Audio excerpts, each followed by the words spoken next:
안녕하세요. 영치 유튜브입니다.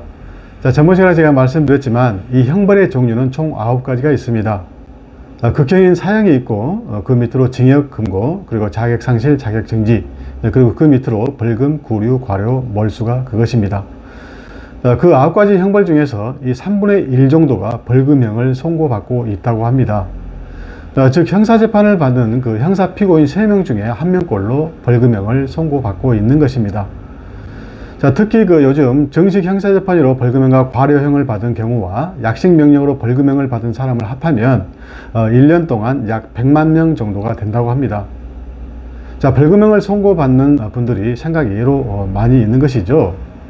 자, 이렇게 벌금형이 많은 이유는 다른 형벌에 비해서 그 벌금형이 많은 이유는 그 장점이 많기 때문입니다. 자, 만약에 그 다소한 경미한 범죄를 저지른 사람에게 그 벌금형을 선고하지 않고 징역형이나 금고형을 선고하게 된다면은 자, 교도소로 보내야 되기 때문에 당장 직장 생활을 할 수 없게 되고, 자, 교도소 운영에 따른 재정적 부담도 크고요. 또 다른 소형자들과 같이 생활해야 되기 때문에 자, 그들로부터 범행수법을 배우는 등 좋지 않은 환경에 노출되기 쉽습니다. 자, 따라서 이 다소 경미한 범죄를 저지른 사람에게 차라리 벌금형을 선고해서 벌금을 납부하게 한다면은 자, 직장 생활을 계속할 수 있게 되고, 또 교도소 운영에 따른 국가의 재정적 부담도 덜고, 그리고 한편으로는 납부한 벌금이 국가의 재정적 수입이 될 수 있기 때문입니다. 자, 벌금형은 징역형, 금고형 등과 함께 부과하는 경우도 있을 수 있고요. 또 벌금형의 법정형이 5만 원 이상이고 그 상한 제한은 없기 때문에 자, 몇십만 원, 몇백만 원에서 많게는 몇십억 원 또는 몇백억 원을 부과하는 경우도 있습니다. 자, 경미한 범죄의 경우에는 그 벌금형만 몇십만 원에서 몇백만 원을 부과하는 경우가 일반적이겠지만은 자, 거기에 그 피해자와 합의금까지 생각한다면 이 경제적 사정이 어려우신 분들은 그것도 큰 부담으로 작용할 것입니다. 자, 따라서 이번 시간에는 그 벌금형만 선고받았을 경우에 경제적 사정 등으로 벌금을 납부하시기 어려우신 분들이 그 벌금을 안 내기 위해서 어떤 방안 내지 방법이 있는지에 대해서 이야기해 보도록 하겠습니다. 자, 첫 번째, 이 벌금을 내지 않고 몸으로 때우는 방법입니다. 자, 벌금을 내기 싫거나 경제적 사정으로 납부하기가 어렵다면은 자, 벌금 대신 노역장 유치로 교도소에서 작업을 하면 되는 것입니다. 자, 원래 교도소에서는 그 징역형을 받은 소형자들이 있고요. 그 소형자들이 노역을 하기 위해서 작업장이 있는데요. 자, 징역형을 받은 사람들은 아침에 작업장에 출근해서 일을 하고 저녁에 이제 퇴근을 하게 되는 것입니다. 자, 벌금형이 확정된 사람도 벌금을 납부하지 않으면은 그 노역장 유치로 교도소 작업장에서 노역을 하는 것입니다. 자, 우리 형법 제69조에서는요, 이 벌금은 그 판결 확정일로부터 30일 이내에 납부해야 되는 것입니다. 그래서 30일 이내에 벌금을 납부하지 않으면은 1일 이상 3년 이하의 기간 노역장에 유치해서 작업에 복무하게 한다. 이렇게 규정하고 있고요.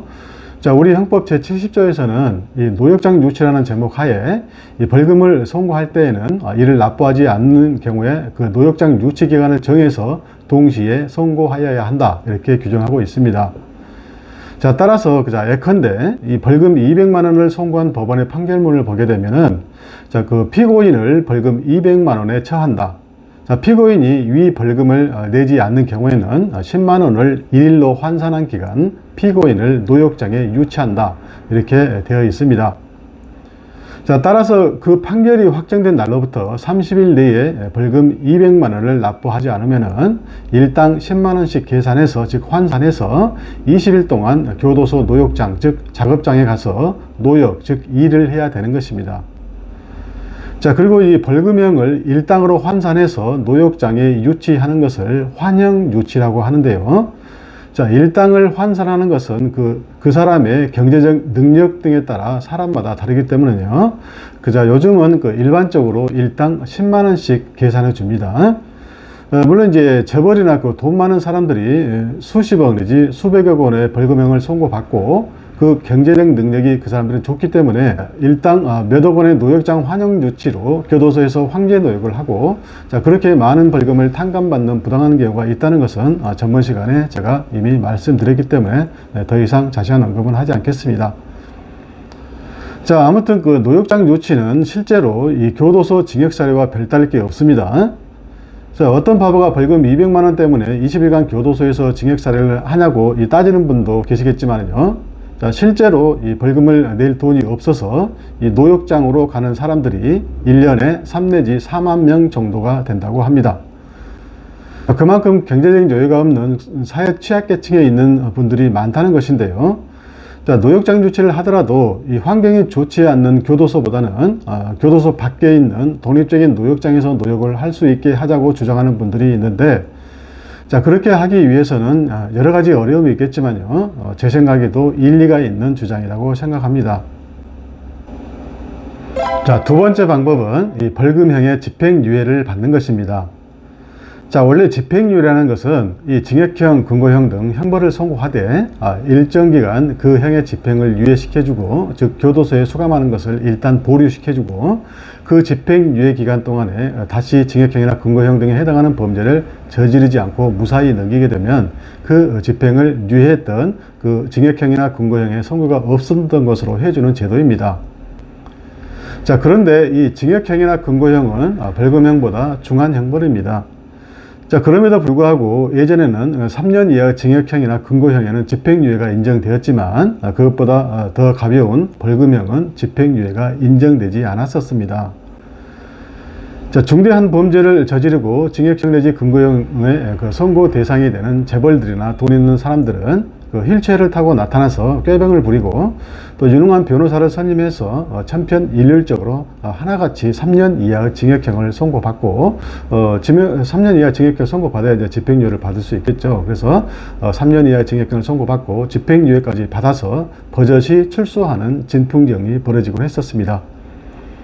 자, 따라서 그 징역형 내지 금고형보다 상대적으로 가벼운 형벌인 벌금형에는 집행유예가 인정되지 않아서 비합리적이고 부당하다는 비판이 계속 제기되어 왔었고요. 자, 벌금 납부 능력이 부족한 서민의 경우에 벌금형을 선고받아 벌금을 납부하지 못할 경우에 아까 말씀드렸듯이 그 노역장에 유치되는 것을 염려해서 그 법정에서 재판을 받을 때 그 벌금형 대신 그보다 형이 중한 징역형의 집행유예를 선고해달라고 재판장에 부탁하는 웃지 못할 일도 벌어졌던 것입니다. 자, 따라서 그 형벌의 부조화 현상을 방지하고 이 서민의 경제적 어려움을 덜어주기 위해서 2016년입니다. 2016년에 형법을 개정해서 그 벌금형에도 집행유예를 인정하는 규정을 두었고요. 자, 그로부터 2년 후인 2018년 1월 16일부터 시행되게 되었던 것입니다. 다만 그 고액의 벌금형의 집행유예를 인정하는 것에 대한 비판적인 법감정이 있는 점 등을 고려해서 그 500만 원 이하의 벌금형 중요합니다. 500만 원 이하의 벌금형을 선고하는 경우에만 집행유예를 선고할 수 있도록 규정하고 있는 것입니다. 자, 500만 원 이하의 벌금형을 선고한다고 해서 무조건 집행유예를 해주는 것은 아닙니다. 집행유예 사유가 있어야 되겠죠.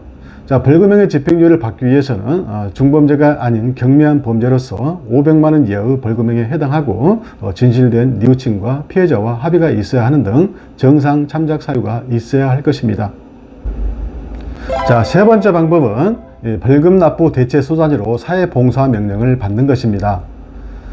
자, 경제적인 이유로 벌금을 납부할 수 없는 서민을 구제하기 위해서 500만 원 이하의 벌금형을 선고받고도, 중요합니다. 500만 원 이하의 벌금을 선고받고도 벌금을 납부할 형편이 안 되는 서민들의 경우에 그 법원의 허가를 받아서 미납벌금을 무보수의 사회봉사로 대신할 수 있도록 하는 제도입니다. 자, 이미 말씀드렸지만 벌금형이 확정된 날로부터 30일 이내에 벌금을 납부하지 못하게 되게 되면 이 노역장 유치로 교도소에서 노역을 해야 되는데, 자, 여러 가지 부작용 때문에 권장할 만한 것은 아닙니다.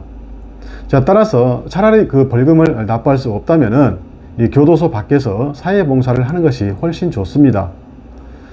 즉, 이 벌금형을 선고받았지만 생계가 어려워서 벌금을 내기 힘든 경우라면 이 벌금 미납자의 사회봉사 집행에 관한 특례법, 약칭 이제 벌금 미납자법이라고 합니다. 그래서 그 벌금 미납자법을 근거로 해서 이 벌금 대신 사회봉사 명령으로 대체해달라고 신청할 수 있는 것입니다.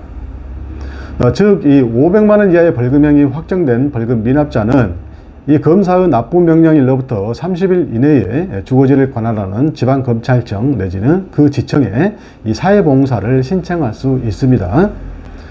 자, 징역형 또는 금고와 동시에 벌금을 선고받은 사람 또는 법원으로부터 벌금 선고와 동시에 그 벌금을 완납할 때까지 노역장에 유치할 것을 명받은 사람은 사회봉사 명령 신청을 할 수 없습니다. 즉 불가능합니다. 자, 그리고 이 벌금형을 선고받은 모든 사람이 신청할 수 있는 것은 아니고요. 자, 500만 원입니다. 500만 원 이하의 벌금을 선고받고도 벌금을 납부할 형편이 안 되는 사람, 즉 생계가 어려운 사람만 신청할 수 있습니다. 자, 따라서 벌금형 사회봉사 대체 신청을 위해서는 먼저 이 서민으로서 생계가 어렵다는 점을 증명해야 되는데요. 자, 자산이 없다는 사실을 입증하기 위해서 이 통장 잔고나 부채 증명서 또는 전월세 계약서를 제출하고, 자, 만일 실직했다면 그 실업급여 증명서라든가 또 이제 생계 곤란을 겪고 있는 경우 그 기초생활 수급 증명서 등을 사회봉사 명령 신청서에 첨부해서 제출해야 되는 것입니다. 자, 관할 지방 검찰청 내지 그 지청에 사회봉사 명령을 신청하게 되면, 자, 그 담당 검사가 관할 법원에 사회봉사 명령을 청구하고, 자, 그 법원은 그 신청자의 경제적 능력, 사회봉사 이행에 필요한 신체적 능력, 그리고 주거의 안정성 등을 고려해서 허가 여부를 결정합니다. 즉 법원이 이제 사회봉사 명령 신청에 대한 허가 여부를 결정한다는 얘기죠. 자, 사회봉사 명령 신청서가 접수되게 되면 법원에서는 통상 신청일로부터 2 내지 3주일 이내에 최종 결정을 통보해 준다고 합니다.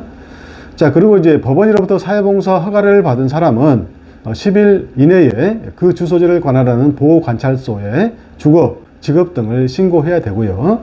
자, 그 신고를 하게 되면 그 보호관찰관의 지도하에, 자, 보호관찰관이 있어요. 이 보호관찰관의 지도하에 자연보호 활동이라든가, 도로변 쓰레기 줍기라든가, 또는 이제 고아원, 양로원 등지에서 이 사회봉사 활동을 하게 되는 것입니다. 자, 이 사회봉사 시간은 보통 하루 8시간으로 통상적으로 일당 10만 원으로 계산해서 벌금액에 해당하는 날짜만큼 봉사하면 되는 것입니다. 자, 그리고 이제 법적으로 그 성인에게 규정된 사회봉사 한도 시간은 500시간을 초과할 수 없습니다. 자, 네 번째 방법은, 이것은 이제 권장할 만한 방법은 아니지만 5년간 벌금을 납부하지 않고 버티는 것입니다. 자, 우리형법 제77조는 형의 선고를 받은 자는 시효 후 완성으로 인하여 그 집행이 면제된다고 이렇게 규정하고 있습니다. 자, 그것을 형의 시효라고 하는데요. 자, 벌금형이 확정되고 5년이 지나게 되면 그 시효가 완성돼서 이 벌금형의 집행이 면제됩니다. 즉 벌금형의 시효기간은 5년이기 때문에 5년 동안 벌금을 납부하지 않고 버티게 되면 이 벌금을 안 내도 된다는 것입니다. 자, 따라서 벌금을 5년만 안 내고 버티면 되기 때문에 참 쉽다고 생각할 수도 있겠지만 현실은 그렇지 않습니다. 형 집행기관인 검찰이 가만히 보고만 있을 리가 없기 때문에 그리 호락호락하지는 않습니다. 자, 벌금은 그 형이 확정된 후 30일 이내에 납부해야 되는데, 자, 그 기간이 지나면 검찰에서 강제 징수 절차에 들어갑니다. 자, 검찰은 그 납부 명령을 내리고 더 나아가 미납자의 재산을 추적해서 부동산 경매 또는 재산 압류 등의 조치를 취하기도 합니다. 자, 어지간해서는 벌금을 납부하지 않고는 버틸 수가 없는 것이죠. 자, 죄를 지었으면 그에 상응하는 죄값을 치르는 것이 합당하고, 벌금형을 받았으면 벌금을 납부하든가, 아니면 아까 제가 설명드렸듯이 그 노역장 조치로 노역을 하든가, 아니면 사회봉사를 하는 것이 실질적인 법치국가의 모습입니다. 자, 벌금을 내지 않고 버티는 것은 좋은 방법도 아니고 권장할 만한 방법도 아니라는 것입니다. 자, 이제 정리하고 마치겠습니다. 자, 죄를 짓고 벌금형을 선고받았을 때, 자, 벌금을 납부해야 되는 것이 합당합니다. 자, 벌금을 내지 않는 방법을 제가 말씀드렸지만요. 자, 불순한 의도로 어떻게든 벌금을 내지 말라는 뜻으로 제가 말씀드린 것은 결코 아닙니다. 자, 다만 그 실수로 이제 경미한 범죄를 저지르고 벌금형을 받고서 그 벌금을 납부하고 싶어도 경제적 사정으로 벌금을 납부하기 어려운 경우가 있을 수 있기 때문에 제가 특히 이제 이 시간을 마련해서 말씀드린 것입니다. 자, 그리고 벌금을 내지 않는 가장 좋은 방안은 진실된 뉘우침과 피해자와의 합의하에 선처를 구하고 벌금형에 대한 집행유예를 선고받는 것입니다. 자, 노역장 유치는 이 교도소에 가서 일을 해야 되고, 사회봉사 명령은 일반 사회에서 봉사활동을 해야 되기 때문에 이 정상적인 직장 생활을 하고 있는 분들은 이 출근을 못하고 노역이나 사회봉사를 해야 되기 때문에 자, 그림의 떡일 수 있습니다. 자, 그렇지만 이 집행유예를 선고받게 되면 일단 그 벌금을 내지 않아도 되고 또 정상적인 직장 생활을 계속하면서 이 집행유예 기간 동안 다른 범죄 행위를 하지 않게 되면 그 집행유예가 취소되지 않기 때문에 확정적으로 벌금 납부 의무를 면할 수 있기 때문인 것입니다. 자, 지금까지 시청해 주셔서 감사하고요. 다음 시간에는 더욱더 좋은 내용으로 여러분 찾아뵙도록 하겠습니다. 감사합니다.